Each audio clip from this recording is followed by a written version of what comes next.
Good evening, visitors. Welcome to the Australian War Memorial's Last Post ceremony.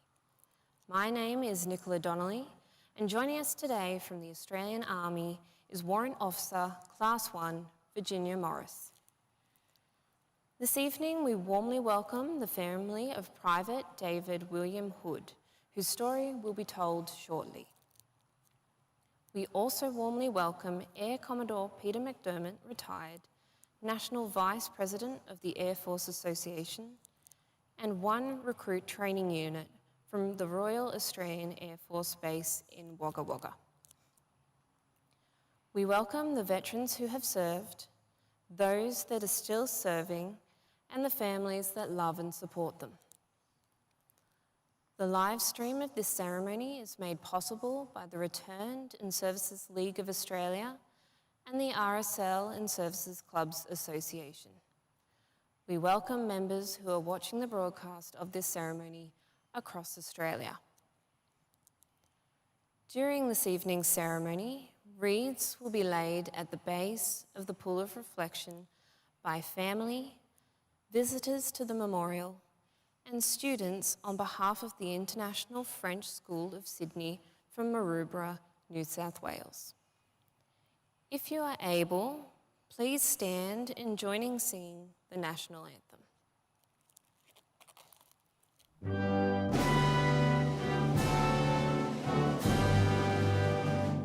Australians, oh, let us rejoice, for we are one and free.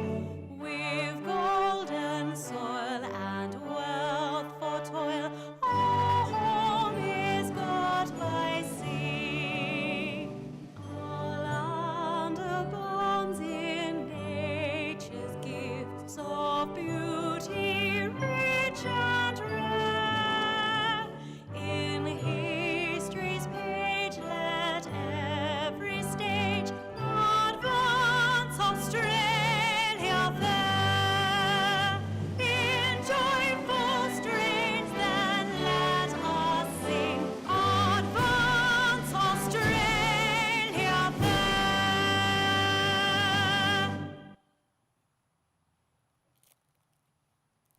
The Australian War Memorial was the vision of Charles Bean, Australia's First World War official historian. Bean landed with the Australian troops on Gallipoli and stayed with them at the front through to the end of the war. The idea of this national memorial and museum came to him at Pozières, France, in the depths of the bloody fighting of 1916. Bean's idea was that this would be a place where families and friends could mourn loved ones buried in faraway places.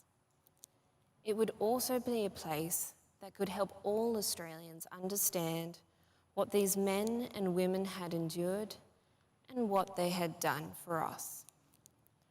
Bean's vision, to which we remain true, is best expressed as inscribed in the entrance to the memorial's galleries. Here is their spirit, in the heart of the land they loved, and here we guard the record which they themselves made. Tonight, we'll read the story behind just one of those on the Roll of Honour, which lists the names of more than 103,000 men and women who have given their lives for us in war and on operations for more than a century. But first, we present a lament, Flowers of the Forest. Wreaths or floral tributes will now be laid at the base of the Pool of Reflection.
Today we remember and pay tribute to Private David William Hood.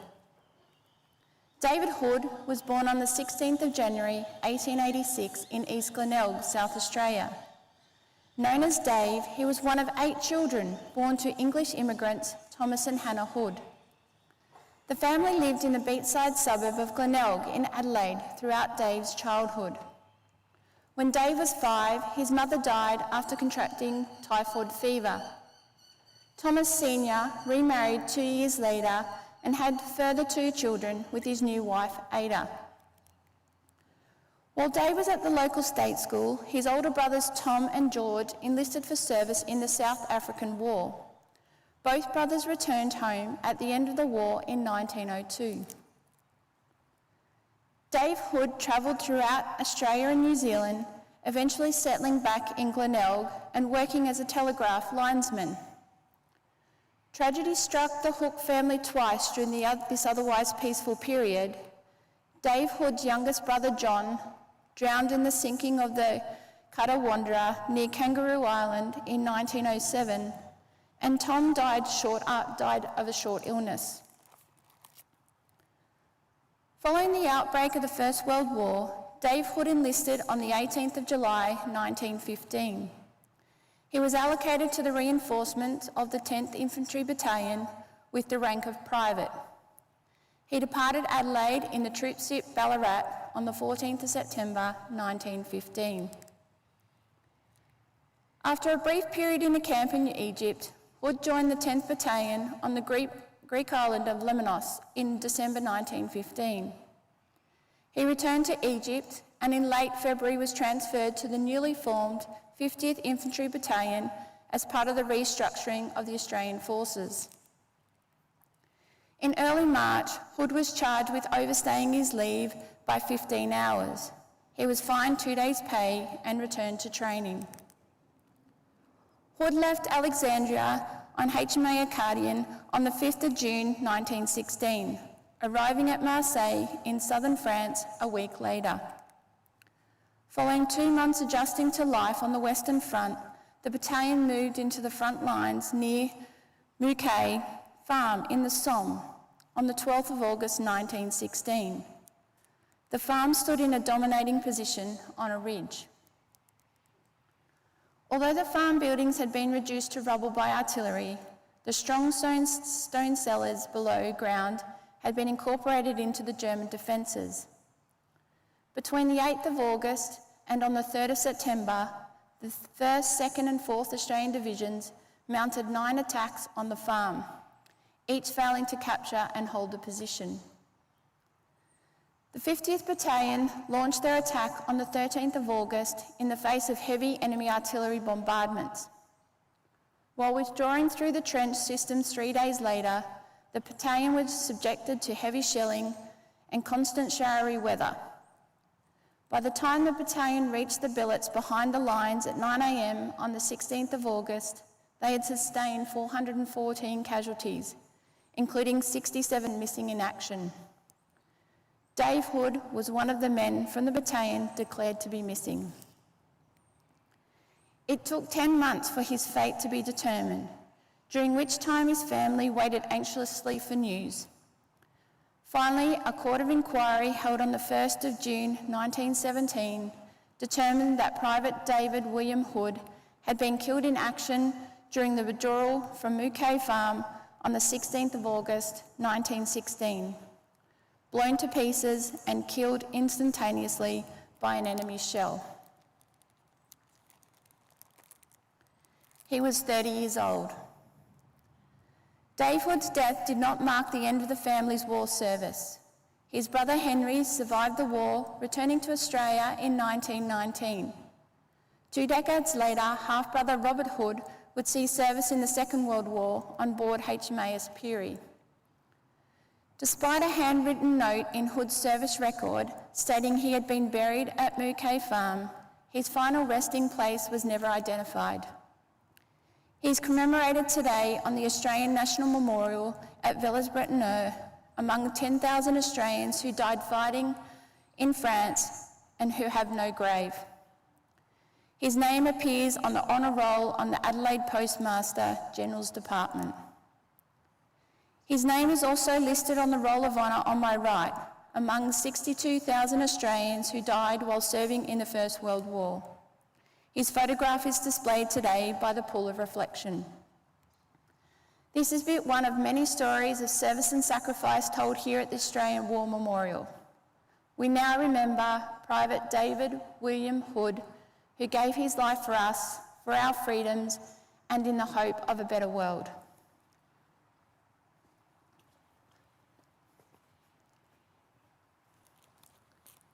Please stand for the reading of the Ode and the sounding of the last post.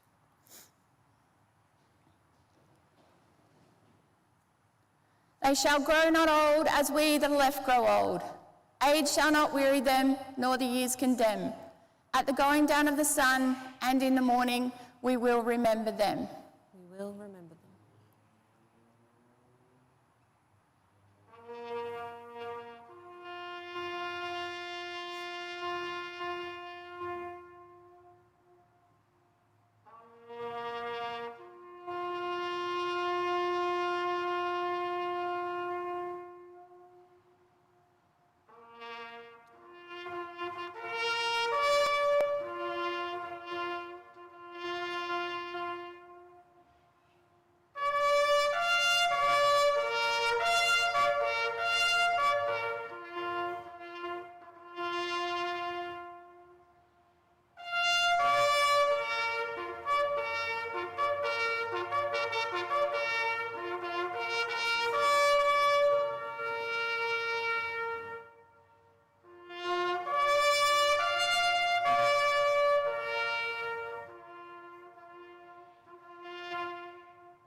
Lest we forget.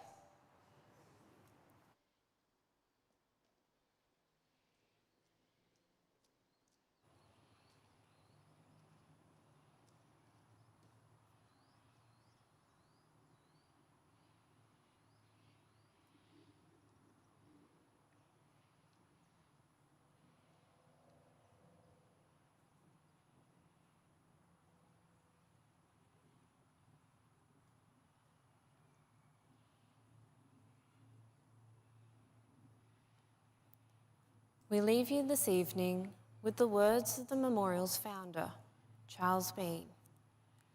Many a man lying out there at Pozieres or in the low scrub at Gallipoli, with his poor, tired senses barely working through the fever of his brain, has thought in his last moments, well, it's over.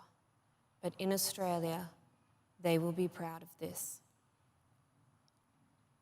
Ladies and gentlemen, girls and boys, that concludes the last post ceremony.